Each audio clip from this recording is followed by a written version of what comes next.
우리가 이 세상을 살아갈 때에 참으로 세상에 무거운 짐을 지고 살아가고 있습니다. 짐을 지지 않고 살아간 사람 아무도 없지요. 다 그런 사람은 죽어요.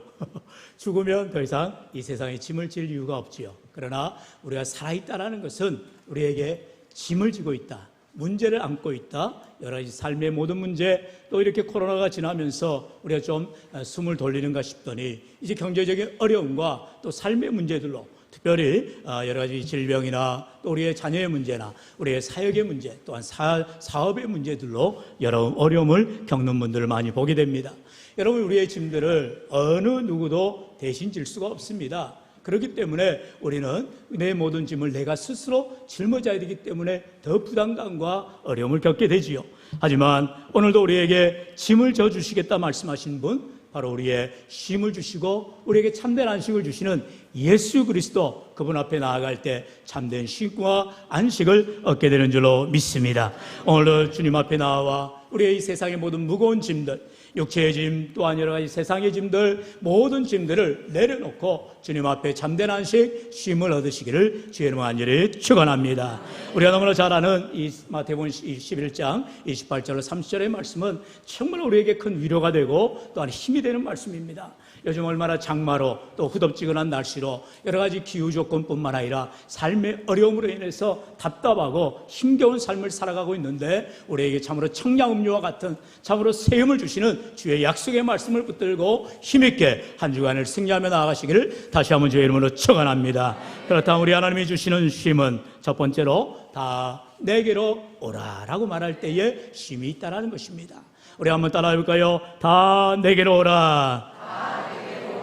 우리 주님께로 나올 때에 우리 주님께서 쉼을 주시겠다 말씀하지요. 우리 본문 28절 다 같이 읽어볼까요? 시작. 수고하고 무거운 짐진 자들아 다 내게로 오라. 내가 너희를 쉬게 하리라. 아멘.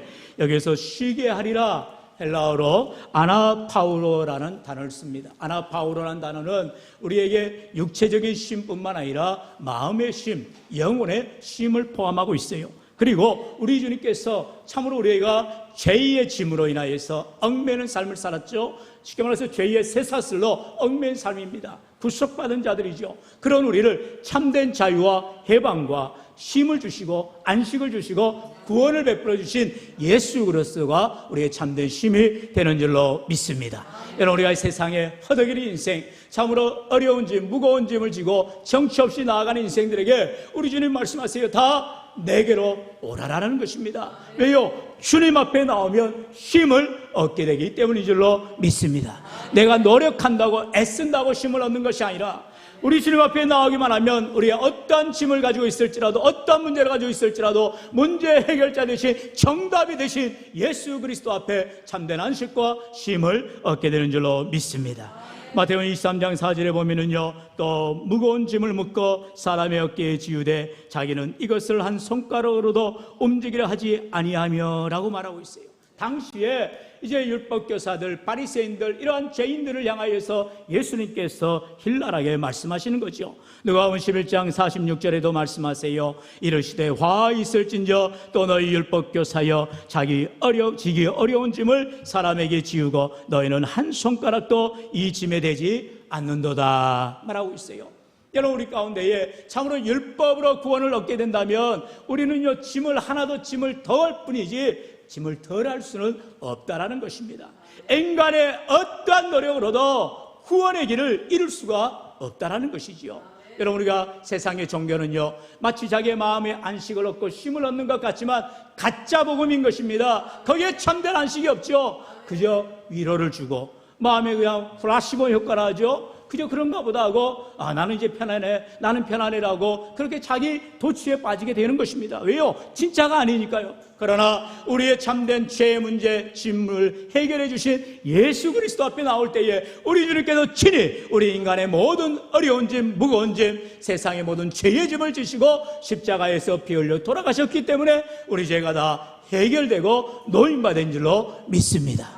그렇기 때문에 만왕의 왕 되신 예수님께서, 모든 짐을 해결해 주신 주님께서, 참된 자유와 구원을 완성하신 주님께서 다 내게로 오라라고 말씀하고 있는 거예요. 오늘도 구원의 초청 앞에 우리가 믿음으로 나와 내가 구원받음에, 내가 짐을 벗음에, 내가 참된 자유 얻음에 감사하여 주께 영광 돌리는 저와 여러분 되시기를 축원합니다. 문제는 무엇입니까? 당시 예수님 시대에도 바리새인과 율법교사, 서기관들과 같은 이러한 당시의 율법주의 종교주의자들은요, 예수님을 이단시하면서 그들의 율법을, 그들의 조항들을 강조하고 있는 것을 보게 됩니다. 그래서 마가복음 3장 2절을 보면은 사람들이 예수를 고발하려 하여 안식일에 그 사람을 고치는가 주시하고 있거늘 말하고 있어요. 정말로 예수님께서 안식일에도 사람들의 질병을 고치는가? 왜요? 안식일에는 아무것도 하지 말라 했거든요. 어떠한 생산적인 일들, 그래서 직장도 가지 말고 일도 하지 말고 예배만 드려야 된다는 거예요. 그런데 예수님께서 안식일에도 병을 고치는가 보자라는 것을, 그것은 뭐예요? 예수님을 올가매기 위한 그런 많은 사람들의, 율법교사들의, 종교자들의, 그런 율법주의자들, 바로 바리새인들의 행약이요 그리고 계책이라는 것입니다. 마가복음 7장 5절에 보면요, 이에 바리새인들과 서기관들이 예수께 묻되 어찌하여 당신의 제자들은 장로들의 전통을 준행하지 아니하고 부정한 손으로 떡을 먹나이까? 이렇게 또 제자들을 긁어부스럼을 만들고 있는 것을 보게 됩니다. 왜요?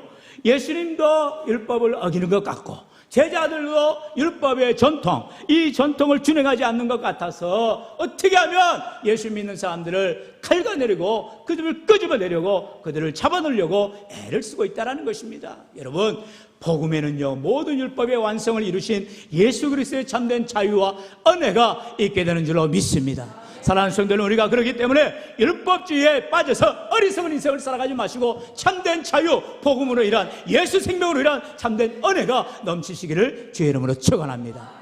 우리가 구원받는 것은 오직 예수 생명, 예수 십자가, 예수 보혈로만 구원을 받게 되는 거예요. 저와 여러분이 어떠한 노력을 통해서, 어떠한 선행을 통해서, 어떠한 혈통을 통해서 구원받는다? 그럴 수가 없다는 거죠. 그렇다면 예수님의 십자가가 의미가 없어지는 거죠. 그러나 십자가 외에, 예수 이름 외에 우리에게 구원 얻을 만한 다른 이름을 우리에게 주신 적이 없다라고 성경은 분명코 말씀하고 있다는 것입니다. 그런데요, 지금도 유대인들은 그 유대의 전통을 지켜가고 있어요. 심지어 안식일을 범하지 말라고 해서 얼마나 철저하게 지키는지 몰라요. 여러분, 유대인 사회를 보면은요, 회당, 시나고게를 하죠. 시나고게를 중심으로 1km 근방 안에 마을이 형성되어 있습니다. 왜냐하면 율법을 지켜야 되기 때문에 안식일날 시나고게에 나아가 예배를 드려야 되는데 1km를 왔다 갔다 하는 그 이상의 거리를 허용하지 않는 거예요.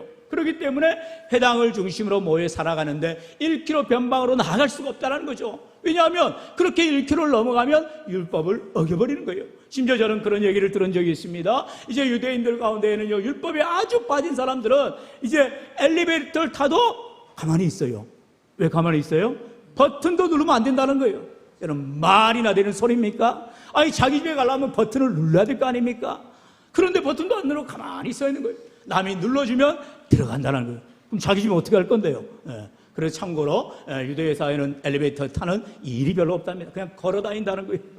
걸어서 자기 집까지 올라간다는 거죠. 여러분, 이러한 참으로 어리석고 안타까운 이러한 종교의 짐을 지금도 지고 있는 유대인들, 예수님을 믿지 않기 때문에, 예수님이 나의 모든 죄를, 나의 모든 짐을, 나의 모든 죄의 구원함을 이유로 줬다는 사실을 믿지 않기 때문에 여전히 지금도 죄의 쇠사슬에 매여서 그런 죄의 짐을 지고 세상에 어려운 짐을 지고 살아가고 있다라는 것입니다. 그러나 저와 여러분은 참된 자유가 있지요. 얼마나 감사할 일입니까? 우리 주님 앞에 나오기만 하면 세상의 모든 무거운 짐들 다 내려놓게 하시고 은혜를 부어주시는 줄로 믿습니다. 그렇다면 나만 은혜 받는 것이 아니라, 나만 위로함 받는 것이 아니라, 나만 쉼을 얻는 것이 아니라, 나와 함께 나의 가족이, 나의 이웃이 함께 주님 앞에 손 붙잡고 나와 참된 안식을, 참된 쉼을 얻기를 축원합니다. 두 번째로 우리 주님 주시는 쉼은요, 나의 멍에를 메고 내게 배우라라고 말씀하세요. 한번 따라합시다. 나의 멍에를 메고 내게 배우라. 우리 주님의 멍에가 얼마나 가볍고 쉬운지를 말씀하시죠. 우리 본문 29절 같이 상반절 내게 배우라까지 읽어볼까? 시작. 나는 마음이 온유하고 겸손하니. 아멘. 나의 멍에를 메고 내게 배우라. 우리 주님 말씀하고 있어요. 우리 주님께서 나의 멍에, 우리 주님의 멍에가 과연 어떠한 멍이냐는 거죠. 여러분이 여기서 말하는 멍에는 우리 옛날 농사 지으신 분들, 소 쟁기 잡으신 분들은 아시겠지만 소에 이렇게 멍에가 있잖아요. 그런데 중동사회에서는 예수님 시대의 그 중동사회, 지금도 마찬가지예요. 결의소라고 합니다. 여러분, 결의소가 뭡니까? 두 마리가 말 그대로 쌍으로 이제 쟁기를 지고 나아가는 거죠. 그렇기 때문에 예수님의 멍에라는 것은 한 사람의 지는 멍에가 아니라 두 사람에게 지는 멍에라는 거예요. 그렇기 때문에 예수님께 나아가기만 하면 내 멍에가 아니라 주님의 멍에를 내가 같이 지고 나아간다는 것이죠. 할렐루야. 한번 상상을 해보세요. 주님께서 내 십자가를 지고 나를 따를 것이라 말씀하실 때에도 마찬가지예요. 바로 주님의 십자가가 나의 십자가가 되어주는 것이고, 주님이 이미 주신 십자가이기 때문에 우리는 기쁨으로, 감사함으로, 즐거움으로 그 십자가를 능히 지고 나아가야 될 줄로 믿습니다. 왜요? 그 짐은 무겁지가 않아요. 주님이 이미 짊어지셨기 때문에, 주님께서 다 십자가에서 피 흘려 돌아가셨기 때문에 내게는 은혜의 십자가요, 기쁨의 십자가요, 감사의 십자가가 되어지는 것입니다. 많은 사람들이 그런 말씀할 때가 많아요. 믿지 않는 남편이 아이고 내 왼수, 내 십자가. 뭔 소리 하고 있어요, 여러분? 그렇게 말씀하면 큰 오산입니다. 그가 어떻게 십자가 됩니까? 그러면은 이렇게 못 박아야 되게요? 네, 그렇지 않고요. 주님의 십자가, 주님의 멍에를 내가 더불어서 지고 나아간다는 거예요. 항상 객체인 것입니다. 우리는 주체가 아니에요. 주님이 나의 주인이 되어주시고 나는 그 주님을 따라가는 종이요 주의 제자가 되어진 줄로 믿습니다. 사랑하는 성도 여러분, 예수님께서 말씀하시는 이 나의 멍에는 쉽고 가볍다라고까지 말씀하고 있어요. 왜 쉽고 가벼울까요? 여러분, 군에서 군생활 해보신 분들 알잖아요. 이게에서 목공 체조할 때 어떻게 합니까? 제일 힘세고 키 큰 사람 뒤에 달라붙어 있으면 돼요. 그러면은 나는 손만 들고 하는 시즌만 하면 힘센 사람이 다 알아서 영차 들었다 냈다 할 때 나는 손만 갔다 하는 겁니다. 여러분 기억하세요. 바로 예수님의 멍에가, 주님의 십자가가 나를 위하여서 다 짊어지시고 해결하여 주셨기 때문에 주님 앞에 나아가 배우고 닮아가는 삶, 주님 앞에 믿음으로 살아가는 인생들이 되어지는 줄로 믿습니다. 성경은 말씀하죠. 시편 68편 19절에 말씀합니다. 우리 같이 읽어볼까요? 시작. 날마다 우리 짐을 지시는 주 곧 우리의 구원이신 하나님을 찬송할지로다. 아멘. 주신 말씀 따라해 봅시다. 날마다 우리 짐을 지시는 주님. 할렐루야. 성경 분명히 말해요. 우리의 짐을 대신 짊어지시는 주님이시라고 말씀하세요. 날마다, 때마다, 일마다 우리의 무거운 짐을, 우리의 질병의 짐을, 우리의 세상의 어려운 짐을 다 짊어지시고 친히 해결해 주시고 우리에게 참된 안식, 쉼과 은혜를 부어주신 줄로 믿습니다. 그럼 우리는 어떻게 해야 됩니까? 시편 55편 22절 같이 읽어보죠. 시작. 내 짐을 여호와께 맡기라. 그가 너를 붙드시고 의인의 요동함을 영원히 허락하지 아니하시리로다.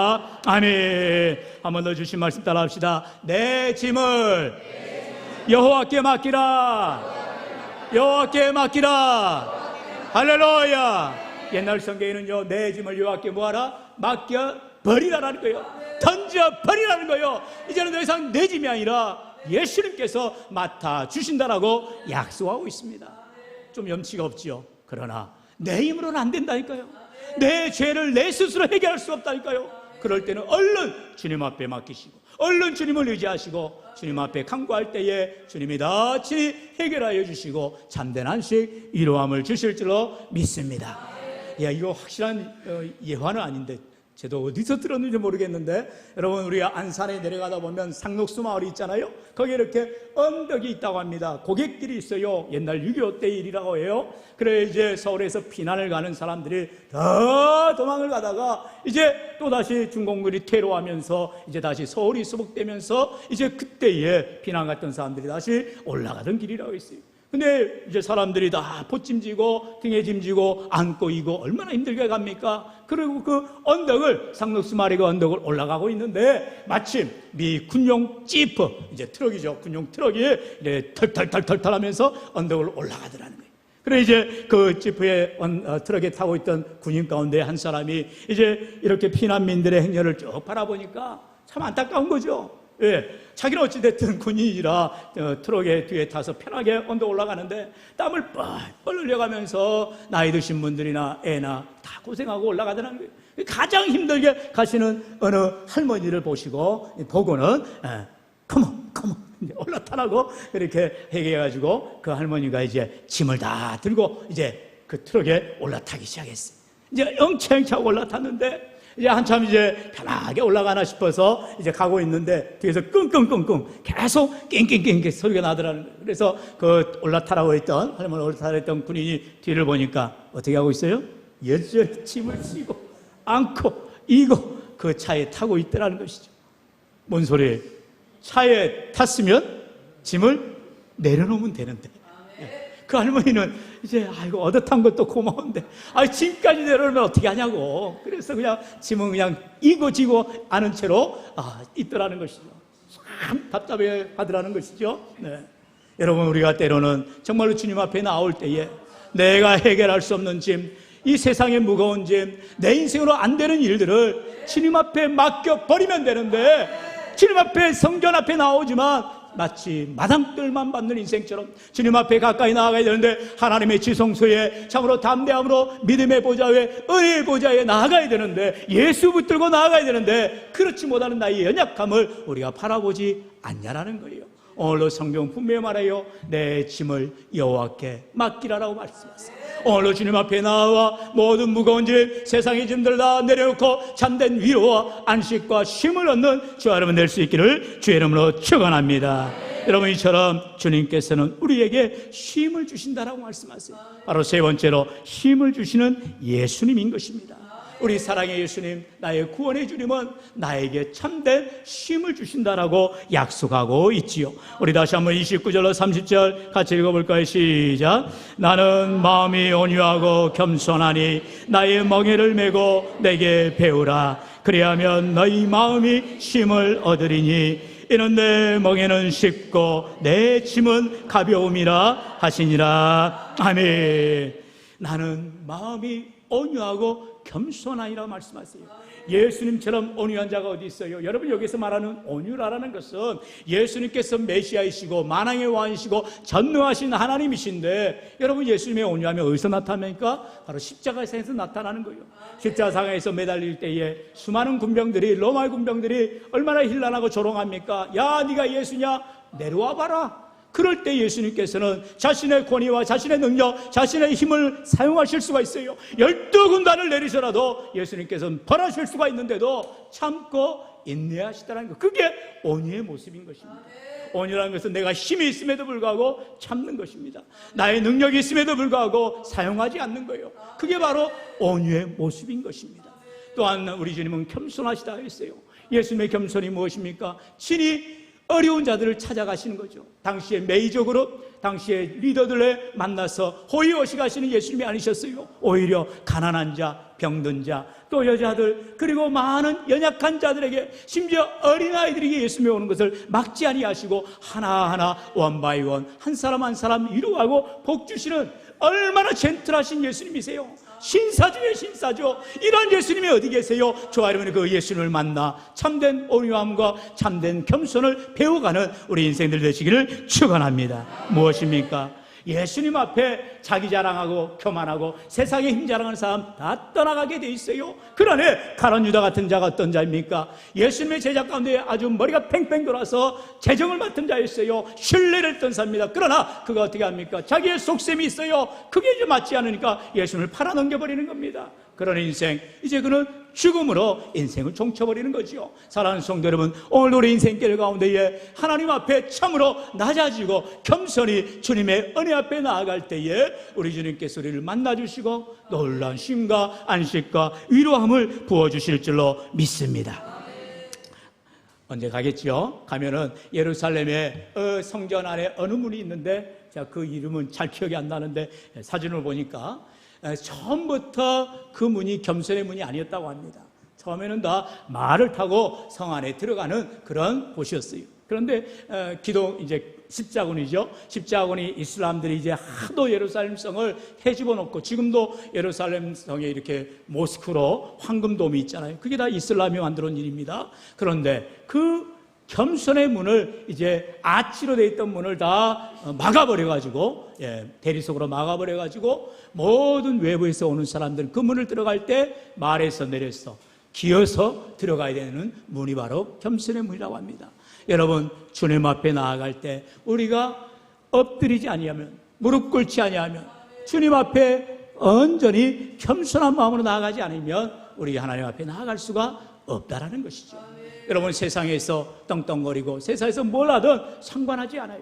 교회 앞에 나오면, 주님 앞에 나오면 다 성도인 것입니다. 하나님의 형제자매인 것입니다. 다 연약한 인생이에요. 저와 여러분은 허물 많은 죄인들입니다. 그렇기 때문에 예수님만 바라보고 참된 은혜의 삶으로, 믿음의 삶으로 나아가시기를 축원합니다. 우리 주님께서 이러한 세상의 짐을 내려놓게 하시고 참된 마음의 안식과 이로함을 주시는 주님은 바로 영생을 주시는 생명수 되신다 말씀하고 있는 것이지요. 우리 요한복음 7장 37절 우리 한 목사 같이 읽겠습니다. 시작. 명절 끝날 곧 큰 날에 예수께서 서서 외쳐 이르시되 누구든지 목마르거든 내게로 와서 마시라. 아멘. 여러분, 주님 앞에만 나오시면 우리의 목마름이 해결되어지고 우리의 무거운 짐을 내려놓고 참된 위로와 안식과 쉼을 얻는 은혜가 있게 되는 줄로 믿습니다. 그렇다면 여러분, 제가 여러분한테 질문해요. 여러분 정말로 주님 앞에 나왔는데 안식을 얻지 못하고 쉼을 얻지 못하고 영적인 목마름을 해결되지 못했어요? 그렇다면 주님을 만나지 못한 것입니다. 주님을 만난 사람은 모두 다 영적 안식과 쉼과 위로를 받게 되어 있고 목마름을 가람을 해결하여 참된 은혜의 삶을 살게 되어 있어요. 여러분, 예수님을 만났음에도 불구하고 또 질병 가운데 있습니까? 그러나 또 질병을 주님을 해결해 주신 주님을 만나지 못한 거예요. 예수님 앞에 만난 자들은요, 한 사람도 질병에서 노인받지 못한 사람이 없어요. 심지어 예수님의 옷자락만 만져도 내가 나으리라는 믿음으로 죽으면 죽으리라. 그 여인이 어떤 여인이에요? 12의 혈루증을 앓았던 여인입니다.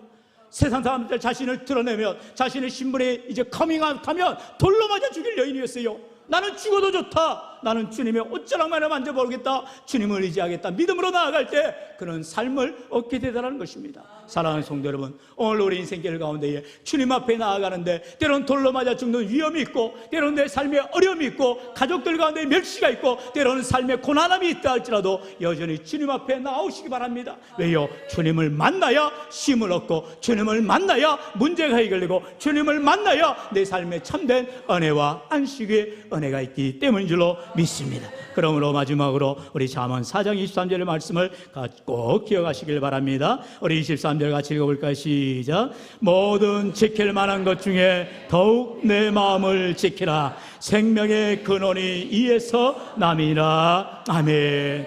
마음을 지켜야 된다는 것입니다. 내 마음 심령이 주님 안에 다스림을 받아야 되는 거예요. 악한 원수마귀는 오는 사자처럼 어찌되었든 간에 우리를 불편하게 하고 부정하게 하고 원망하게 하고 싸우게 하고 시기질투하게 만든 것입니다. 이 모든 것은 다 죄의 모습이에요. 다 예수 이름으로 물리치시고 오직 참된 위로와 안식, 하나님이 주시는 평안함, 참된 기쁨과 감사, 늘 긍정의 삶, 믿음의 삶, 밝음의 삶, 빛의 삶, 은혜의 삶으로 나아가시기를 주의 이름으로 축원합니다. 축원합니다.